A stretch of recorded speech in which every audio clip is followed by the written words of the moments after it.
Shall we begin? Yes, let's. All right, let's begin. It's 4:01. Welcome to Boroughs and Burbs, Season 2, Episode 8.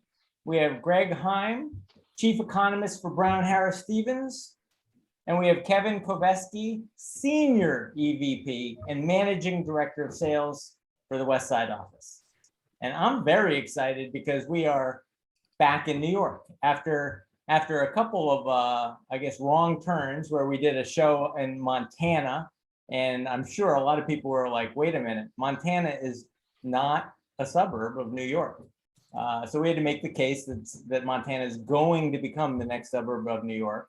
We're talking to folks in Arizona about putting a show together. So I'm glad to have a show about New York, and I'm glad to have two experts, the expert from the West Side office and our resident economist, Greg.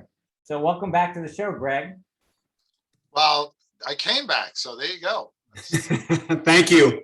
I came back for Roberto, really, because You see, I just love to see his pad because it is so sweet looking, you know. He doesn't invite me over, but I'm just assuming that's a COVID thing. So Where is that apartment? 75th.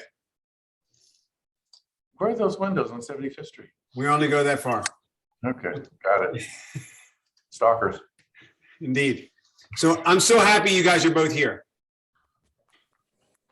well, thanks for having me, and you know, I'll have fun with Kevin. Don't worry about it. Okay. So can we just get an overview of where you think we are generally? Sure. I'll start. We're still in an incredibly hot market. You know, we are still seeing contract activity at the highest levels that we've seen, mostly in at least the 17 years or so we've been measuring this. When we look at each week of the year, the activity's been more broad-based. It's not isolated in one price point or one neighborhood. New developments have picked up significantly. And I mean, to put it in perspective, contract activity last month in Midtown was 121% higher than a year ago. So a year ago, we had just started to come back, but it shows you the acceleration of the demand, which you would think we would have ran out of pent up demand by now, because since basically March, we've seen almost or record numbers every week for that week of the year. So you say, how much pent up demand can you have? The local economy is still lagging most of the rest of the country dramatically. The city's unemployment rate is more than double the national rate. Only about a quarter of Manhattan office workers are back in their offices. I am, just not today. But I think to have this level of activity continue for 8 months without really a lot of help from the local economy. Tourists were just able to come visit again the beginning of last month. And obviously that's been put in jeopardy by the latest variant, as has the rebound that we had seen in tourism and Broadway reopening and everything there. So I think we're in the best position we could possibly be, given that the economy's been a drag, the local economy, and not a plus. Wall Street is going to pay out really fat bonuses for this year. So how do you square those two statements? I mean, I think that's like the essence of the entire show, is that you're talking about a record number of transactions and a surprising level of demand. And yet you say, but the economy is not back. So to what do you attribute this fantastic demand? And I wrote it in the email I sent promoting the show. Is this a function of the pandemic, or is this a function of the Fed and the money supply? Well, yeah, I could talk about inflation for weeks, as you know, if you read my blog. But the thing is, you have to remember, Manhattan, which we're talking about right now, you don't buy your first Manhattan apartment because you've got a job. I mean, for the prices for most people are prohibitive to just say, I got it, my first job I'm going to buy. You see that with the rental market and what the lack of hiring did last year, when people were allowed to work remotely and get their jobs. I think also people have learned a lesson, John, and that's when Manhattan in particular is on sale, you buy it. And that was a lesson driven home 10 years ago or so when Lehman Brothers shot prices down. And I think the thing you're forgetting too is that this is the only recession we've ever had where income didn't go down, where the stock market recovered its losses within a couple of weeks and was at records again. So when we were open for business, the stock market was at a record, this national economy had sort of stabilized. We started printing and sending out a lot of money to people.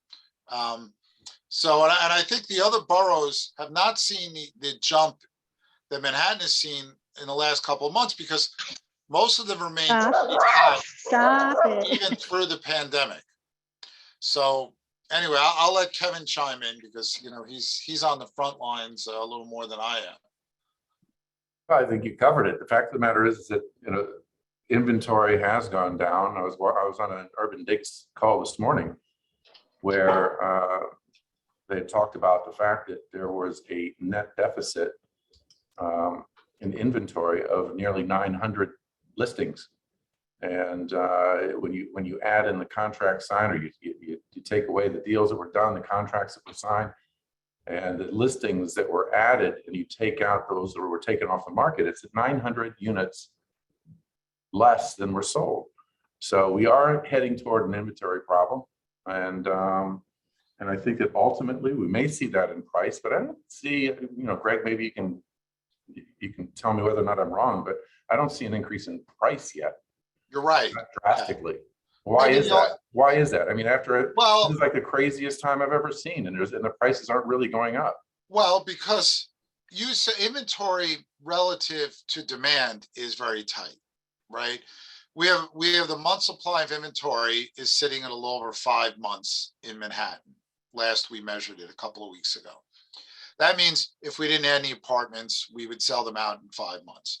Anything under 6 is considered a seller's market. But you got to remember, even with the record level activity, right now, I just did a quick look to see what's available. There's almost 7,000 apartments available. So relative to the demand right now, that is not enough. But normally, that's enough. And I think sellers are smart enough, or they're listening to their brokers to say you can't push the pricing. Because at the end of the day, 7,000 apartments is not incredibly tight. If you go back to 15 and 16, we were seeing levels of 4,000 to 5,000 apartments for sale. So I think that any moment, if the sellers push it too hard, we could see, this disconnect, and we could see a big slowdown in the market. And I don't think now's the time, as you head into the winter and you're worried about what may come on in the spring. Now's not the time to push your pricing. I totally agree with that. I think it's the most price sensitive market I've seen, where there's a tremendous amount of activity, but the moment if you are priced too high, you just do not move. But what I'm curious about interest rates are creeping up, eventually will go up. Also anticipated, in my opinion, is after bonus season comes spring and we get a little bit more seasonality, that the spring is going to be late winter and spring will be very busy. Will the downward pressure of interest rates on price be out? Will the demand supersede that in some ways? And before you answer, I want to define interest rate. I have heard that interest rates are going to go to the high 3s in 2022, but are not expected to jump above 4. So is that what we mean by rising interest rates up to 1 point? So define interest rates and then tell me what the effect on price is. Fair. Well, if you look at the 30-year conforming rate, I think it's like a 3.1 right now. The numbers just came out for last week. And yeah, interest rates are going to tick upward, but I don't think anybody expects them by the end of next year to cross over 4%. Now, why is that? Well, it's a variety of reasons. You know, you would think the Fed has printed ungodly amounts of money, and the money supply is up almost 40% since the pandemic started. Now, that's different than Lehman Brothers, because with Lehman Brothers, the money sat in bank deposits and vaults, essentially, on deposit with the Federal Reserve. It didn't get into the money supply.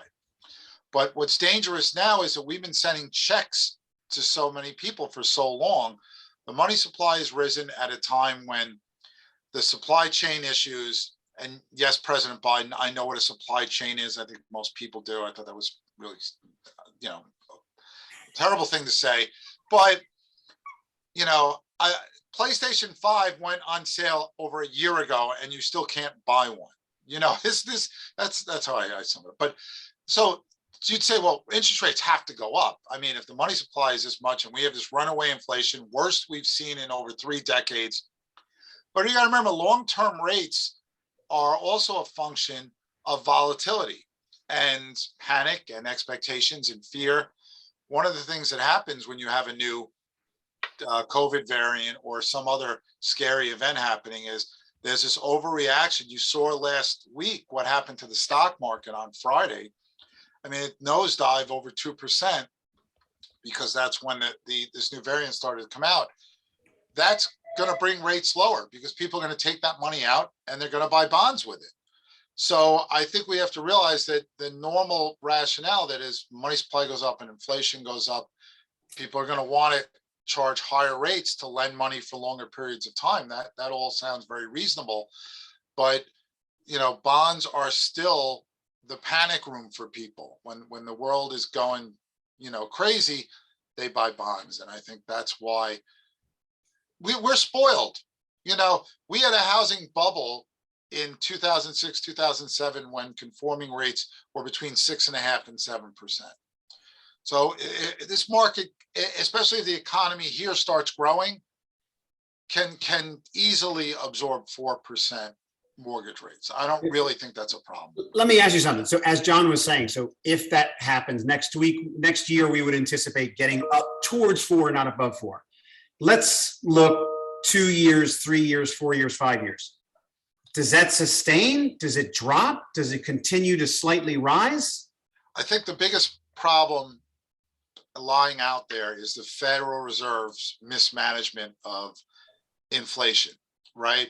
So their unwillingness to acknowledge that this is not going away anytime soon, although they're starting to do that now, is going to leave them in a position where a year or two down the road, they may have to hike more aggressively than they want, slowing economic growth and perhaps even causing a recession. That would be a worst case scenario.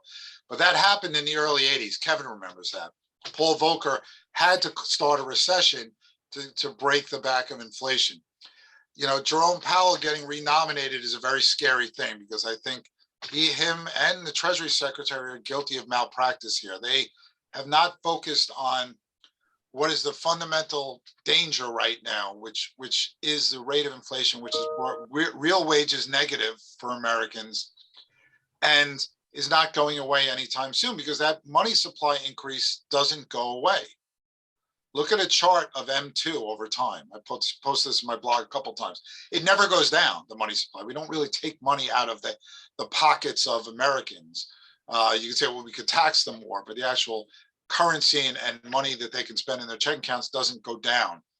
So that's the supply issues will get worked out, but the money supply problem is not going to go away. So to answer your question, Roberto, obviously as rates go up, that's going to be a drag on economic growth. Companies will have to pay more to borrow money, and you know, stock market conceivably wouldn't do as well as it has. But I think what I'm most afraid of is that the Fed has really screwed things up to the point where they may have to. They're talking about not hiking rates until the second half of next year. That's their plan right now. I don't know how anybody thinks that makes sense given the data that we've seen in the last several months. But if they have to get too aggressive too quickly, it could be, you know, it could be problematic. And we could be stuck with what a lot of people are fearing now, which is stagflation, which is rising rates without any real economic growth. And when GDP only rose 2.1% last quarter, that's a fear some are going to have. I don't believe we're headed to that right now, but down the road, it certainly can't be ruled out. Kevin, Inflation, you're pulling things from 1970s now. Kevin, you've been selling real estate for what, 25 years now in the West Side? 30. 30 years. I told you he's old. So give me No. the long-term perspective. The short question is now a buying opportunity? And the reason I say that is we've heard so far the prices have that the activity level is phenomenal. There's plenty of money. Interest rates are below 4%. And yet you've both told me that the prices have not gone up considerably in Manhattan. Now, if you look nationally, prices have gone up for last year and they're expected to go up in the teens again this year. And yet your statements lead me to think that now is a buying opportunity in Manhattan because the prices have not appreciated, but are expected to. The one thing I'll point out before Kevin talks, just to answer your question, because I could do it in 2 sentences. The nation had no homes for sale before COVID. Okay. So they brought inventory levels. I mentioned 5+ months here. Nationally, that number got down to close to 1 month's supply. So that's why their prices have been rising and ours haven't. Go ahead, Kev. Okay, well, that's an interesting, it's only 1 month supply. Well, before it COVID? bottomed out at a little over a month's supply for existing homes. And you saw what happened with new homes. Lumber prices went up and they couldn't build homes fast enough. Yeah. Well, it's interesting because I think is it a buying opportunity in New York? I still think that the prices are probably lower than what 2015 by far. It's probably lower. We had a whole downhill, not spiral, but a downhill slide from 2015 down to COVID. And I think that if you had to ask, if I had to give you an idea, I would say that the prices are back to pre-COVID. Maybe a little bit before pre-COVID, but I do think it's a buying opportunity primarily for that very reason that we still have low prices and we have low interest rates. Primarily, if you're going to stay in an apartment for a long period of time and you're dealing with a 3% loan, I think it's a phenomenal time to buy. In every price point, right? At every price point, yes. in every neighborhood?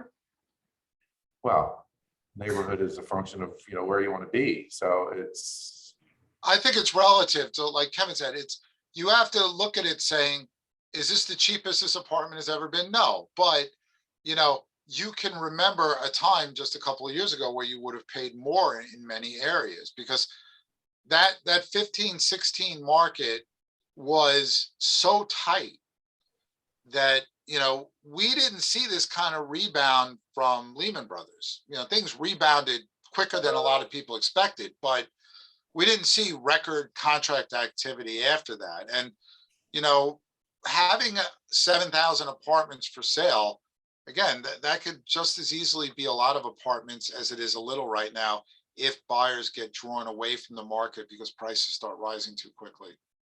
Just for perspective, in the beginning of 2014, inventory was around 3,500. Yeah, see? That's So that's how half. fast can prices rise? I have heard mortgage experts and mortgage brokers say that interest rates tend to go down slowly, but they're capable, and that we've seen this in the last 20 years, capable of rising as much as a point in a day.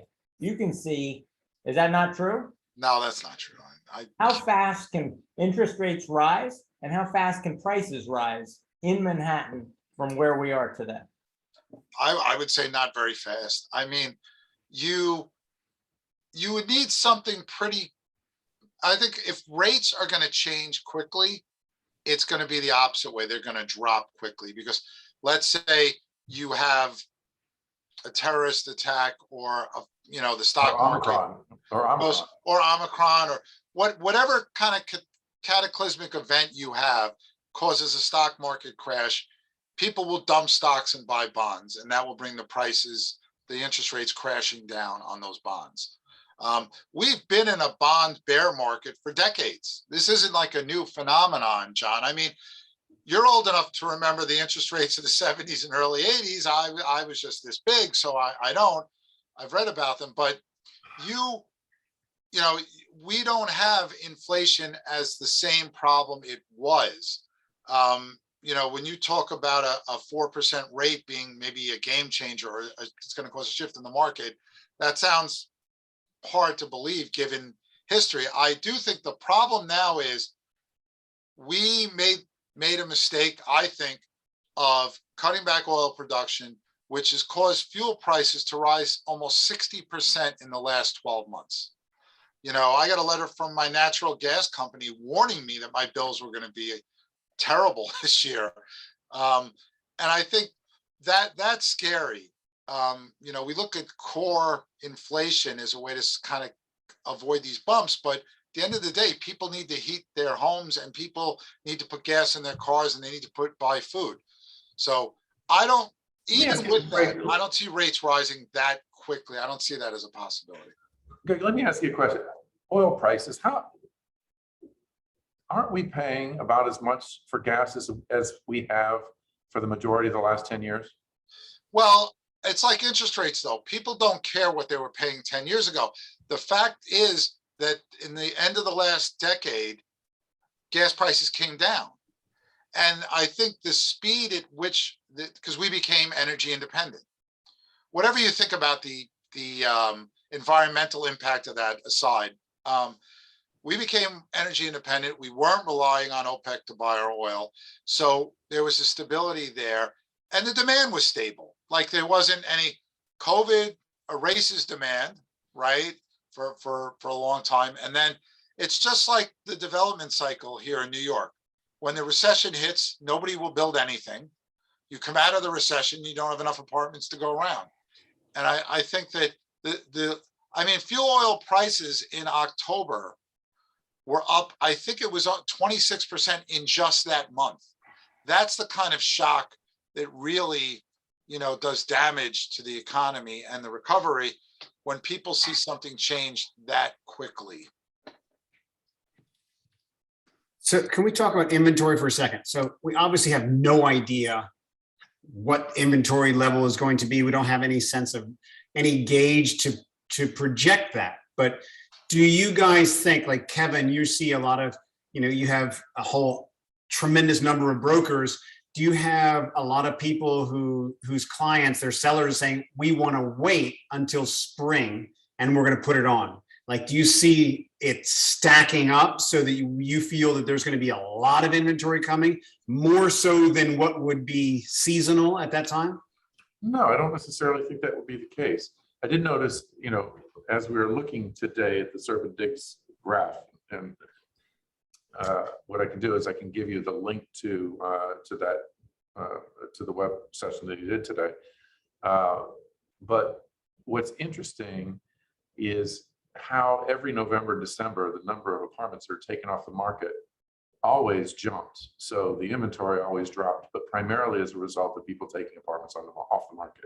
And I think that's a little bit of what we saw, or that we are seeing now in November and probably in December as well. I don't think that there's going to be a lot of people putting, you know, this big, huge flood of apartments to come on the market in January and February. I do know that there are people who are planning to put apartments on the market, thinking that there will be a lot more activity, not necessarily as a result of price. Fucking fellas. I'm a ripping. So conversely, do you see, we're expecting tremendous demand though, right? So if we're not going to see, Bro, I'm a ripping.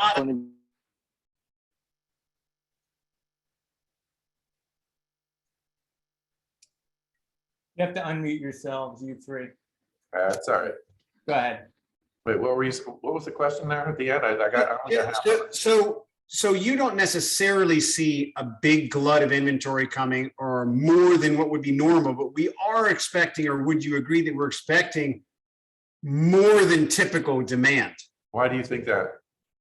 I still think that we're kind of 70% back from the pandemic. I think there's a lot more people to come. I think there's a lot more movement. There's more secondary buyers. We haven't seen foreigners. It's all been a domestically driven thing. I think interest rates are still low. And I think the demand is going to be palpable and that it's going to put upward pressure, tremendous upward pressure on the price. Interesting. The only thing that I would agree with you on is the foreign buyer, because the The foreign only buyer thing you would agree with me. Yeah, yeah, because I think that demand is not going to go through the roof otherwise. We have absorbed so many apartments. There have been so many transactions in the last, what, Greg, 8 months, well, certainly 10 months almost. Yeah. That we have eaten up what we should have done last year. So if you look at this year, in my opinion, it's basically the culmination of 2 years put into 1 year. So you think there's actually going to be a slight leveling off? I would think there'd be a leveling off. There's always a down to every up. And I think we saw that in November a little bit. I think we saw a reduction in the number of deals. We saw a lot less activity in November. I think that it'll continue. I hope that it stays where it is right now, which of course is going to be a very strong market for demand, but I don't think it's going to be so much more than what we're seeing now. Even with Wall Street bonuses, interest rates staying low, the fact that new development is probably going to be, there's not going to be as many units because there was a slowdown because of the production from COVID. I don't think we're going to see the number of transactions on average per month in 2022 as we saw in 2021. That you can't. I mean, you couldn't see that year replicated, but I do think based on the inventory, which again is not low from a nominal standpoint, 7,000 apartments that, and you expect that number to creep higher as we, head into the beginning of the spring anyway. But I think, look, an acceleration, if Omicron turns out not to be Delta from a scary standpoint, which we'll all hope it doesn't, but who knows at this point. It's the timing obviously is terrible because we're just starting to attract the foreign buyers to come again. And now, that's all in jeopardy. But if the city's economy, we have to get, there's a couple of things that really need to happen for us to keep running at a high level. We have to get workers back in their offices. Again, only a quarter of Manhattan workers back in their offices kills retail business. It kills restaurants. It kills theater. It kills so many things. The money that, we don't spend as much as international tourists, but I go out to lunch a lot. I make Kevin buy me lunch a couple times a year. We do what we can, but I think that's really important.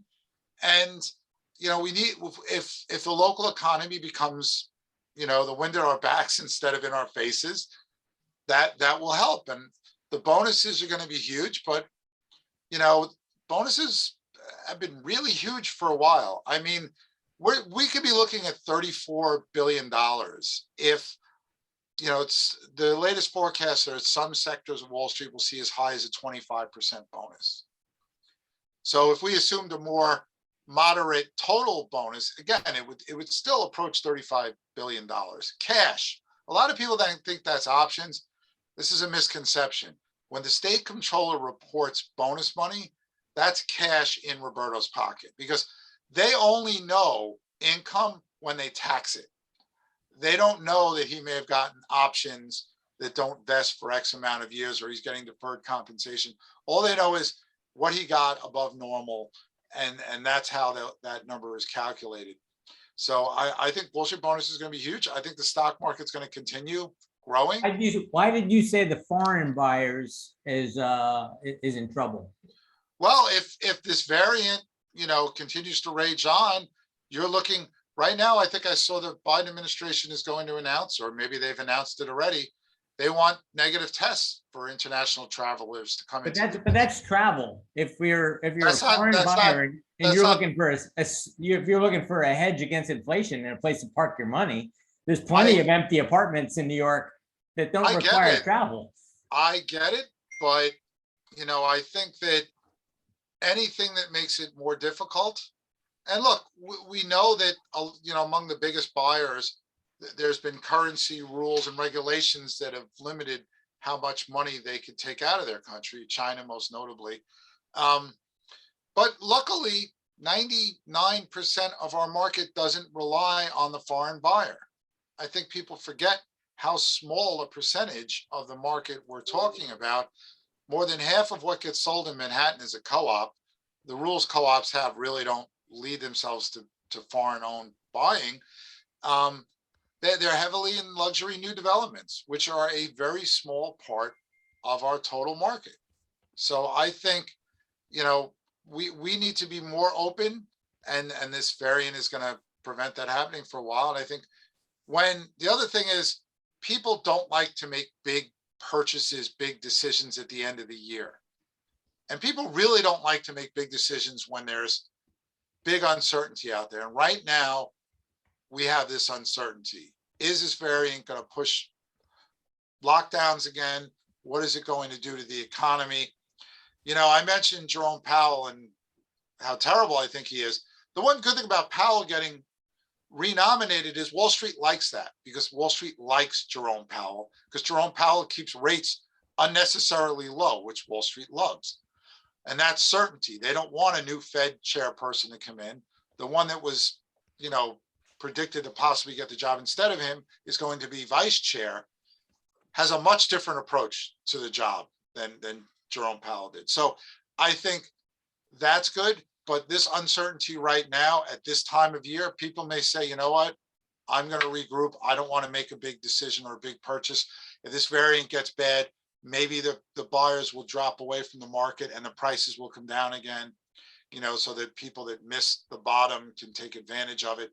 You know, people are looking for any arbitrage possibility, any chance, you know, and I think that is going to keep certain people away, because the need buyers are always going to be there. People are always going to get married, divorce, get a new job, lose their job. That's always going to happen. But what about the value of the US dollar?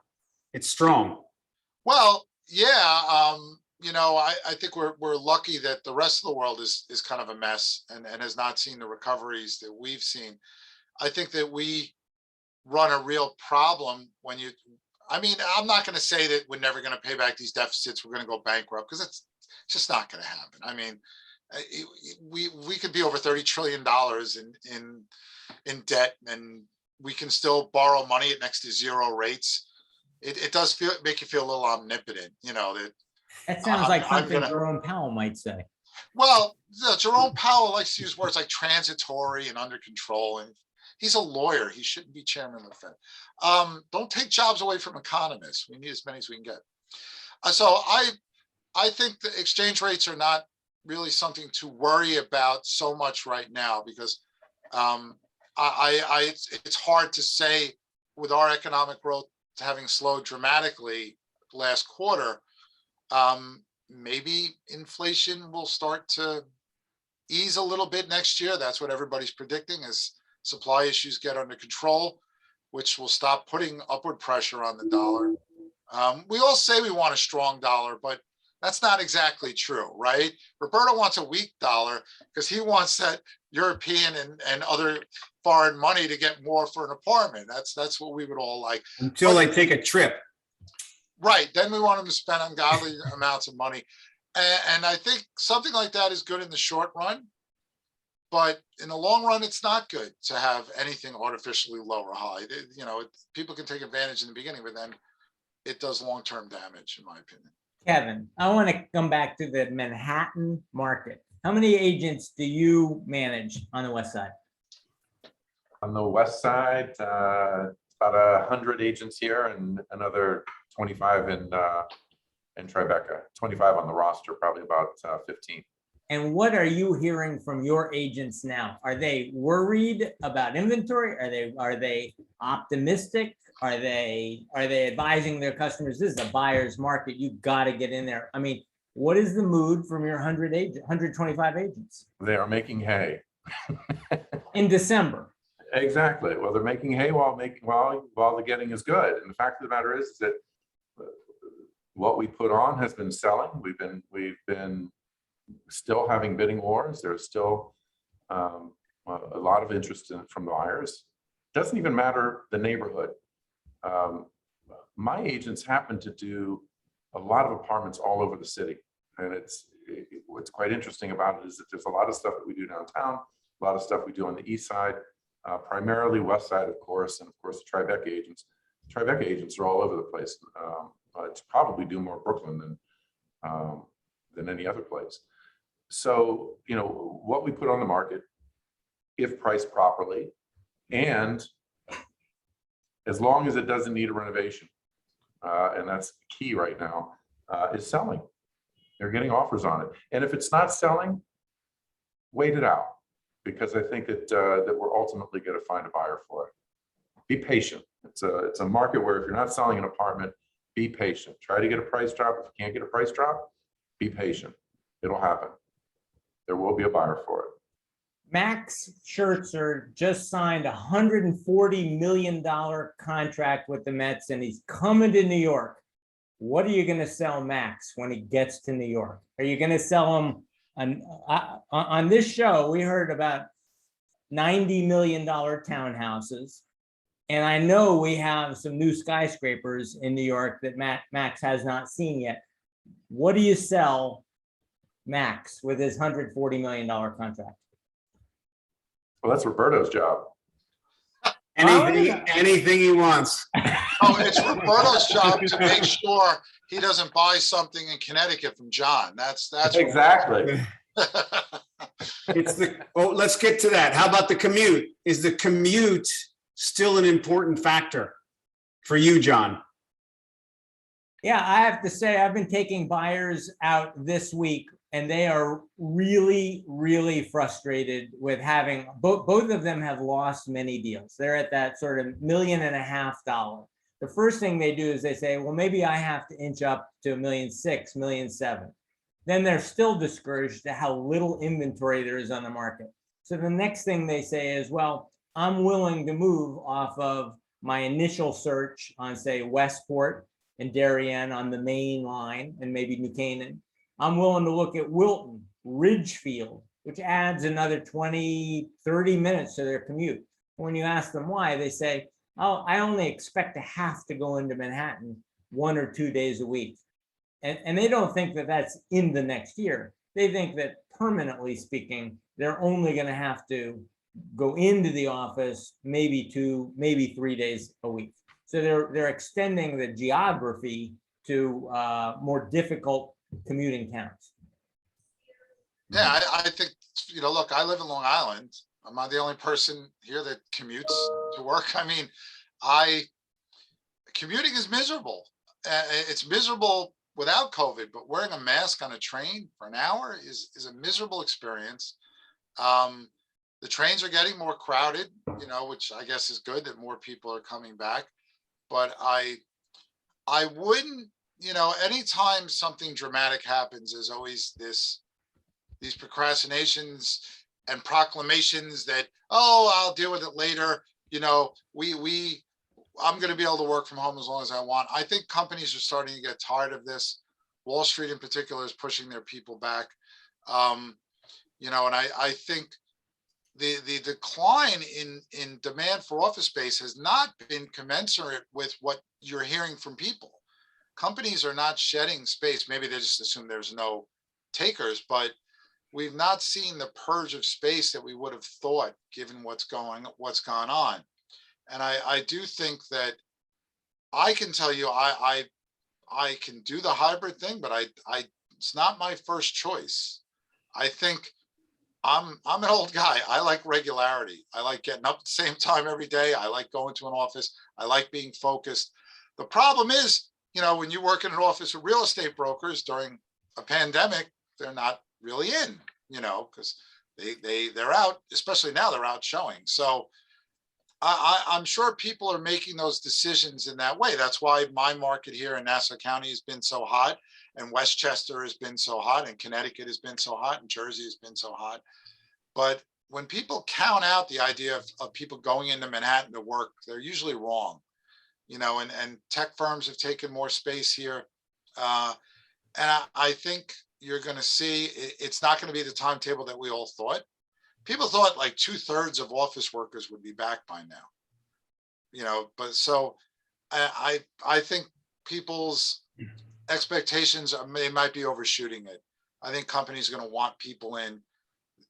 Remote work does work for certain types of jobs, but it doesn't work for every type of job. So there's one of the things that I think that's also driving demand a little bit, which is the secondary home. I have a lot of people who are pied-à-terre.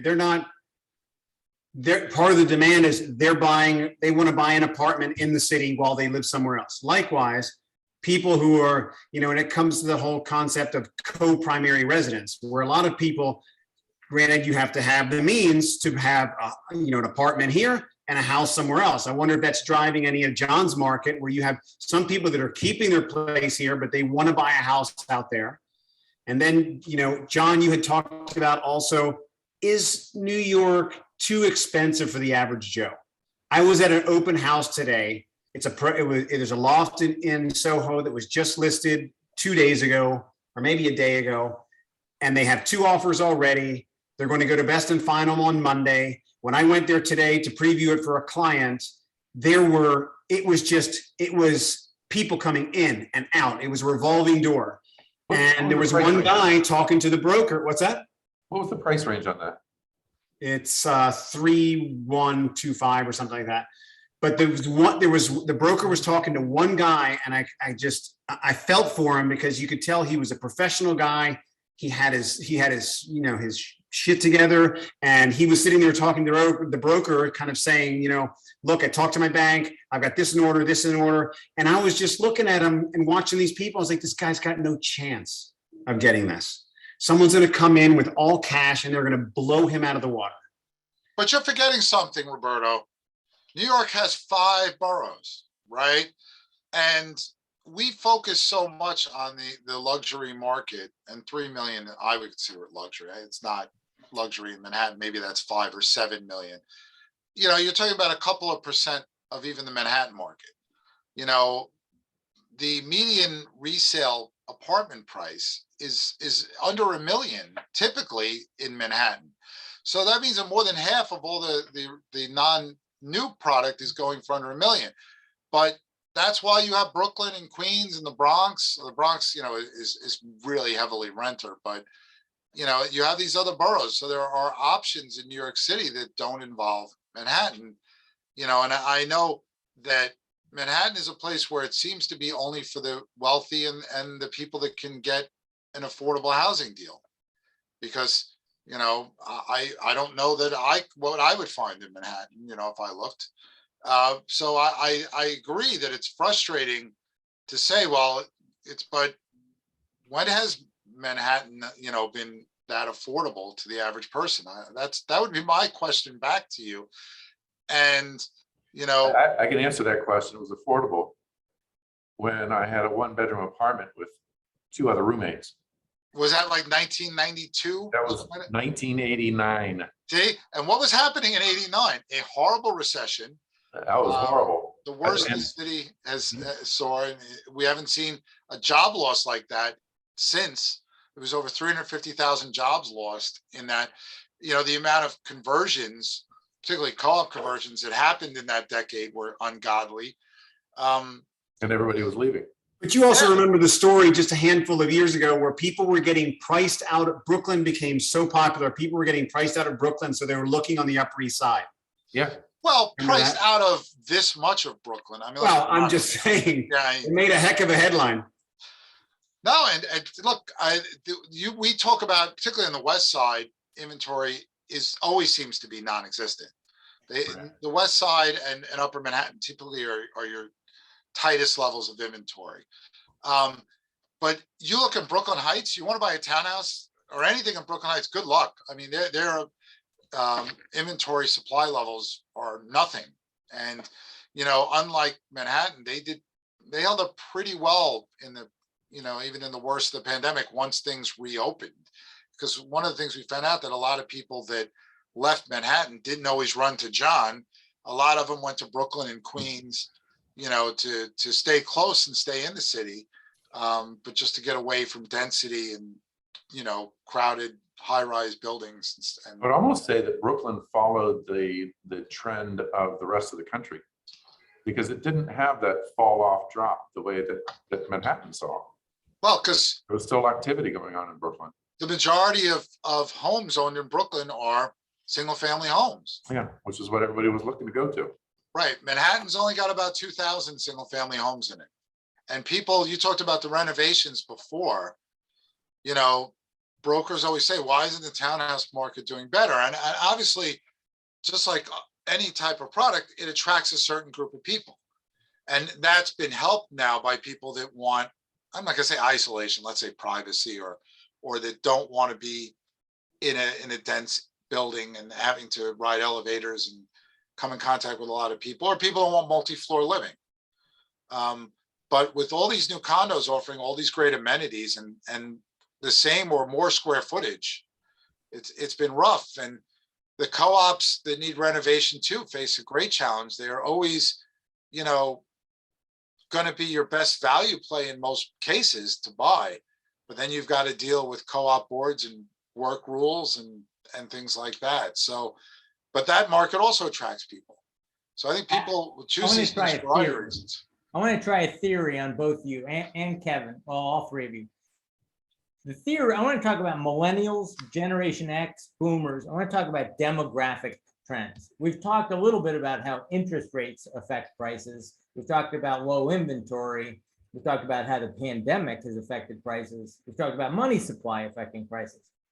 But nobody's really talked about the fact that there's, I think, 80 million or so in America, 80 million or so baby boomers, and they're at a certain stage of their home buying life. And then there's only 40 million Gen X. And then there's 80 million millennials behind them. And for a long time, we said, why is the housing market in America and in New York and in Connecticut especially, why is it so lousy? And it was because the millennials were buying houses later. And then the pandemic came and they decided to reassess their priorities, and a lot of them entered the housing market for the first time. What does this mean for the rest of the decade? I mean, a lot of these millennials are the ones who are buying up the Connecticut inventory. They're buying up second homes in the suburbs, and they're keeping their Tribeca apartment. They're keeping their Chelsea apartment, and now they're dabbling in Long Island, Westchester. So is this going to continue, or one of these days this is going to end? Have we already seen the wave and we're in the wave? Well, I think that, by the way, as a Gen Xer, and I think you guys are Gen Xers too, we're the last cool generation. I mean, let's be honest about that.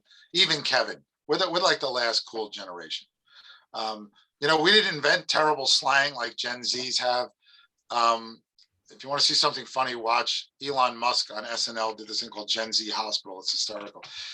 I think that after Lehman Brothers, millennials viewed housing differently, right? The baby boomers and then our generation that followed were taught, buy a home, you have security, you know, you're building wealth, it provides stability. You know, you don't want to be subject to rent increases and all this stuff. You want to be in a good area. I think that was ingrained in us, that was, you know, a measure of success, a goal we should all strive for. And I think after Lehman Brothers, which is really, you know, more about the securitization of mortgages, it really wasn't about, people could say it was a housing bubble, but that was really fueled by ridiculous lending practices and things like that.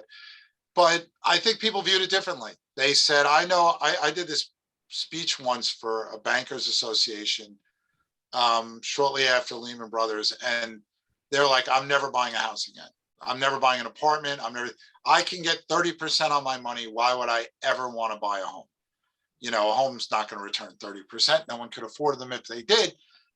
And I think that there's been that view, but just for like 10 years, it took 10 years for them to forget how bad it was. And also it takes another experience where stocks can go down 20, 30% in a matter of a week, it seemed, right? And people could see their money going. And now you're seeing inflation, right? The runaway inflation, there's no sign of stopping anytime soon. And I think there's a reason why people have thought about home ownership as a goal to attain for hundreds of years. I mean, people, there is a stability. It's a hedge against inflation. It's an asset. It's sort of a forced savings, and I think that How long is it gonna last? I don't until the next catastrophe. I think, look, everything about people's lives has been impacted by COVID. Think about it. Kids weren't in school. My son's still wearing masks to school. I'm still doing Zooms from my laundry room. That would be what you'd see if it wasn't for this background. Commuting or flying anywhere is a drag, and a lot of people aren't back to work. So it's touched every aspect of our lives. That's going to bring about dramatic change, but it's not going to last. It's not. And I think it's not like we're going to go back to the same. Obviously, the baby boomers are getting to the point where you're not going to rely on them to. But Greg, there's so many millennials and so few houses. Well, That's nationally, not going to change. Nationally, that's true. And I think that, Where are we going to put all these people? we're going to put them in Connecticut.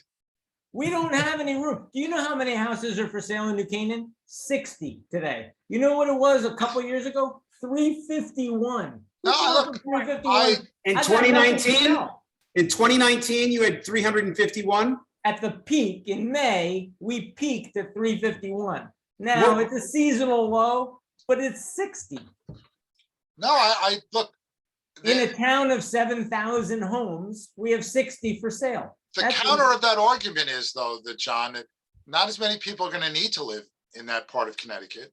So they're going to look to new development areas, not just outside of Connecticut, but, down south and other places. I have family in Texas and North Carolina, and you can get a great house there. There's plenty of them, and they're building more. It's not going to, it's a riskier investment from a standpoint of any area that's building a lot, isn't necessarily going to mean you're going to see. But it can't go down south if New York is the new tech center. And you told me that commuting is back, and I'm Well, going maybe you to don't work expect in it to go tech. downtown. Maybe you're a humble economist who, likes to wear cowboy hats in his spare time because he's bald. I don't, who knows? So I want to know, where do all the millennials go who have to be in this area?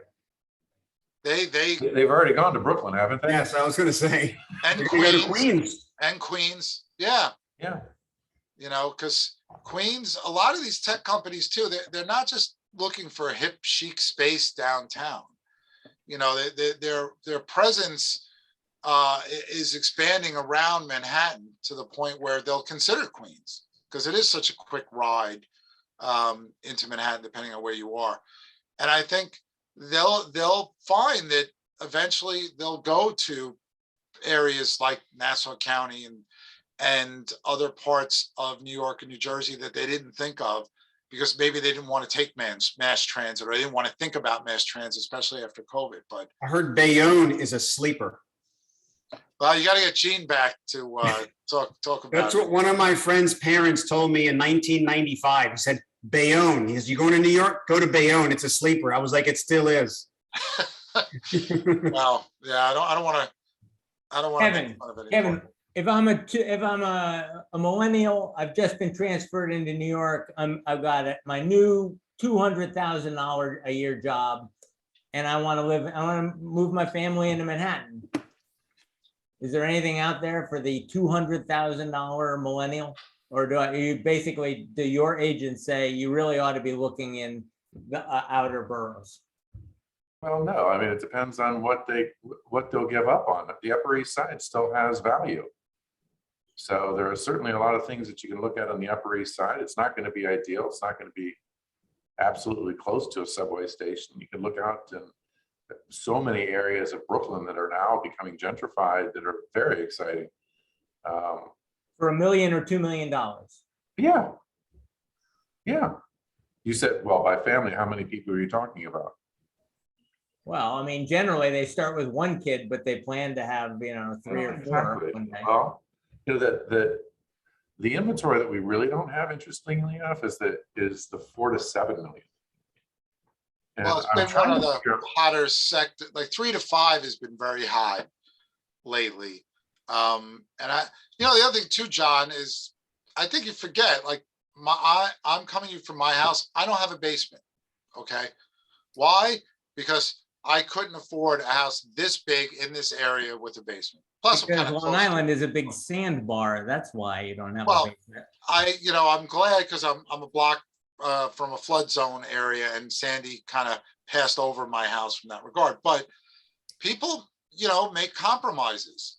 Maybe they don't get the view they want, or maybe they don't get the amenities they want, or maybe they don't get the exact neighborhood they want. But Maybe they look at a brick wall, maybe they don't get a doormat, Right. maybe they do a walk-up. I mean, there's so many different things that you can do to fit into that budget that if you really want to be in Manhattan, you got to deal with. It's But so, hold on. we've always had. Greg, you said 3 to 5 is busy, but Kevin, you're saying 3 to 5, there's no inventory, right? Yeah, It's there's not a lot of inventory. It's that classic 7 apartment, or Yeah. the classic 7 or greater, 3,000 square feet downtown. That's the thing that you can't find right now. And if you find it, you're throwing your hat in the ring and hoping that your offer is accepted. Uptown, at least, when you're finding those apartments, they all need work, so they don't sell. That's right. Because nobody wants to deal with the renovation. Nobody wants to deal with supply chain. Nobody wants to deal with the uncertainty. They don't want to. A family cycle. Don't you want to buy something and financing it at 3% instead of paying cash? You got to pay cash when you buy it. Totally. When you buy something. That's the thing with all of those apartments. Those family-sized apartments is that it cycles through a family and then it needs work. Yeah. I want to ask. Well, you yours about tax doesn't. I rates. mean, how do you keep your apartment like I have that? one kid.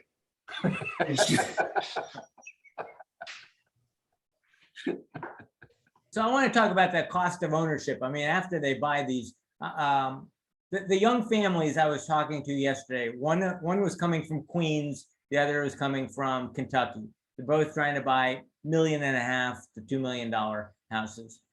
They were very tax sensitive. I said, why are you looking at these towns? Well, the taxes on these houses we're looking at are $15,000 a year. And that's cheap. And we feel good about paying $15,000 in tax. I said, as opposed to what? And they said, well, we looked at Westchester, and some of them, I actually have some buyers who are coming down from Walkabuck, and they're complaining about the taxes. So are people talking about the cost of taxes and or common charges in these Upper East Side, Upper West Side? The way they're talking in Connecticut, in the burbs, they talk about tax rates. I'm just wondering whether the monthly charge and the tax rate is entering into the conversation. Well, it's funny that you get Kentucky and Queens, what they have in common really is horse racing. Although I guess Belmont is technically in Long Island, but it's basically on the. Try and stay with economics. But no, well, you're the one who said in the teaser that I love to talk about sports teams. I haven't even trashed the Mets once in this thing, or talk about the Rangers. I think the problem with taxes, let's take them separately, and Kevin can talk maybe more about maintenance. Maintenance only seems to go up anyway. But obviously, property taxes have been a big issue since the SALT cap was instituted. There's a big movement to raise it, which I don't think is going to do a heck of a lot, or repeal it. I mean, who knows where we'll ultimately wind up? That's still got to be negotiated, and they still have to get the votes to do that if they're going to do that. But obviously, anybody coming from outside of New York, New Jersey, Connecticut, and California that sees property taxes is going to be shocked by what they see. And I think that the other problem with this is with the administration's push for increasing top income tax rates and capital gains rates is also going to make them more sensitive, because if they're paying more in federal taxes, they want to pay less in state and local taxes. And I think that's another thing that could hurt our markets. People say we've already lost the SALT deduction because it's 10,000. That's nothing.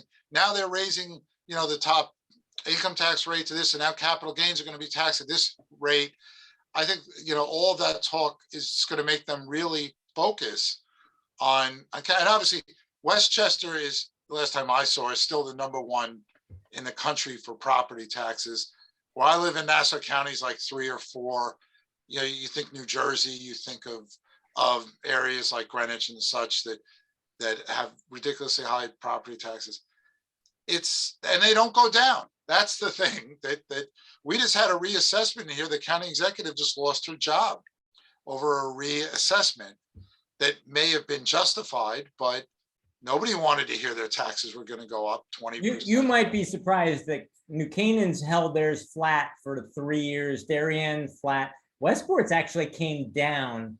And I only bring it up because I think Westport recognized that tax rate is one of those competitive advantages. And they wanted to be in the top 3 lowest taxes. And they wanted to be able to kind of lead with that to all you New Yorkers who are looking at Connecticut. They wanted to say, come to Westport, the taxes are low. So I think it's becoming very relevant for towns competing with towns. John, the people that came up and said these are low at 15,000 and compared to Westchester, what were they seeing in Westchester? It was 25, 30, what was it? Double. They were looking at double. Whatever they could buy here was going to be double the taxes there. And what about the price of the property?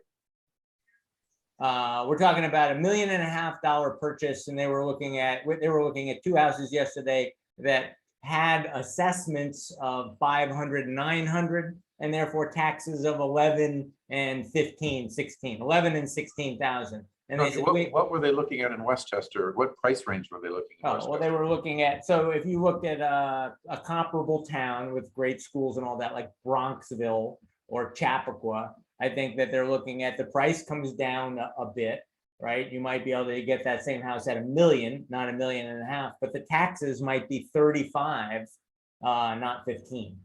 What? Isn't that about a balance? That doesn't make them feel good about paying 35 in what they believe is an expense. They would rather put another $500,000 into the asset. Fair enough. Whether they're right or wrong, that's Fair the enough. perception. That's what they're telling me when they come out. But that's what happens here. If your maintenance is really high, you have to offer a better value on the property. And some people, it's like a high maintenance is one of those things like it's facing a brick wall. It's on the first floor. It's something that certain buyers are sent. That's a sensitive point. They're like, I don't want that. So it's a matter of what you'll accept. The thing about taxes, though, is that we don't have that difference of a tax situation in New York. It's taxes are taxes. It's all by the same entity. It's not like you have a town competing against another town. Well, that's Taxes. not exactly true. Why is that not true, Greg? You tell me. Because areas like the outer boroughs that have a large number of single family homes, the city has ridiculous protections on assessment increases. And this is what scares Brooklyn about property tax reform. Even de Blasio has seen the value of his houses go up exponentially, while his taxes have crawled up because of assessment caps, yearly and over 5-year caps. Whereas newer condos are being taxed significantly higher than co-ops because of the ass backward way apartments are valued in New York City, as if they were rental buildings. So there is plenty of No, but what I'm saying, within the category, within condos, you have the same condo tax as you would have another condo tax.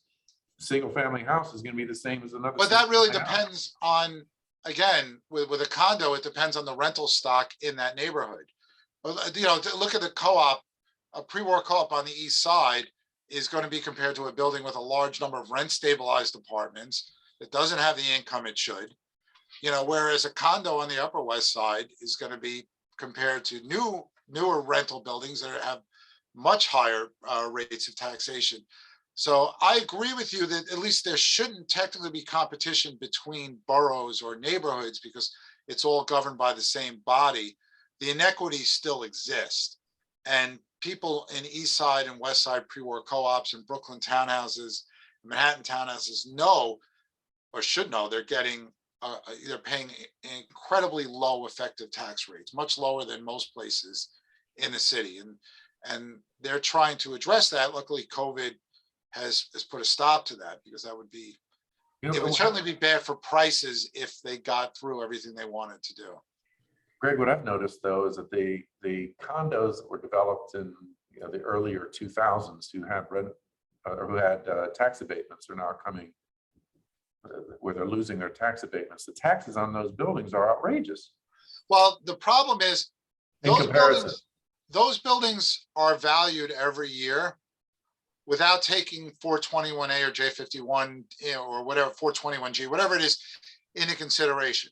So every year it gets a market value and what we call a target assessed value that have nothing to do with the exemption or abatements that it's getting. So this notion that they raise the taxes at the end of the exemption are not true. What happens is, as this phase out, I think people pay a little more attention to it than normal. But from a technical standpoint, even tax exempt properties are valued every year in New York City. You know, government owned stuff, if it's owned by a church, they still have to value it using whatever the recommended method of valuation is. So it's not like the city comes in and says your 421A is expiring, we're doubling your taxes now. No, it phases out typically 20% a year every 2 years. You know, and then your taxes will gradually increase, but they don't all of a sudden jack you up. That shouldn't be the case anyway. I'm not saying it couldn't happen, but you should call a certiorari attorney if that's happening in your building, because it's not the way it's supposed to work. So hot, Kevin. I hate to end the show on talking about taxes. So any predictions for 2022 from any of us? Yes, the Rangers win the Stanley Cup. That's my prediction for 2022. They're hot. It's great. You know, every other New York team seems to be letting us down. So I'm all in on my Rangers. Even being a Long Island native, nothing gives me more pleasure than the Rangers winning all their games and the Islanders losing all of them. It always put a smile on my face, John. My prediction is that Greg is going to be complaining about his New York sports teams again at the end of next year. Every single one of them. Yep. Despite the fact that they try to steal all the Cleveland players, they still lose. Yeah. Well, and we're still waiting for the Tribe, you know, to win that World Series. I want to talk about it. We're all excited for that. I'm going to make a real estate prediction. I believe that New York is going to follow what's happened in Connecticut, which is we saw a run up in prices during which we had a record number of transactions. New York is experiencing that now. Now we have no inventory. I think that's where you're heading. There's going to be tightness of inventory, and I think prices are going to rise significantly in New York City. I think you're just lagging Connecticut, lagging the rest of the country. We experienced 19% price appreciation in Darien and New Canaan last year, 12%, 11% in our cities, Norwalk, Stamford. So between 12 and 19% price appreciation. If you're telling me you're not experiencing the price appreciation, but you've got record levels of deals, I think that was where we were about a year ago. But your markets are so small, they can change that quickly.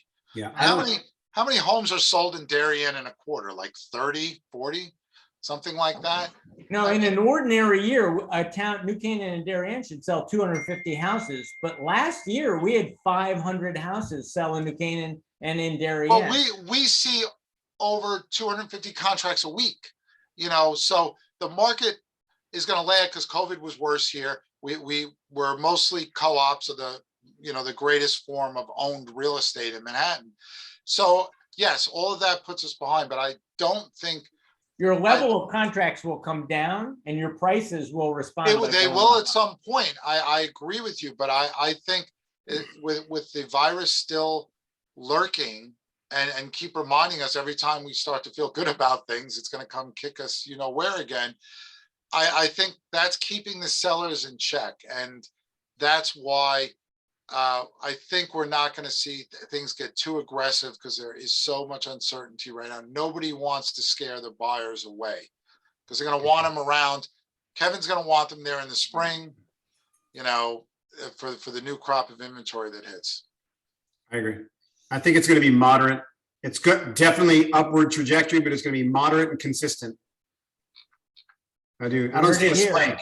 No spike like you. Am I going the wrong way? Sorry, I don't know. If you can see this way.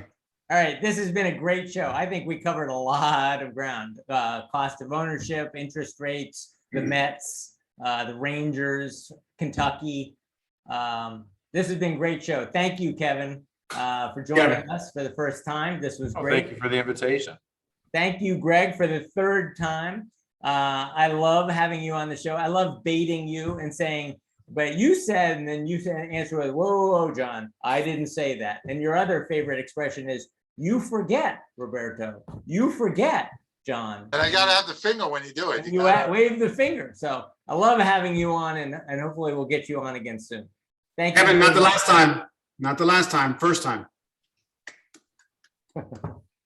Excellent. Thank you, Thanks, guys. guys. Skipper. See you next time. Bye, everybody. You all.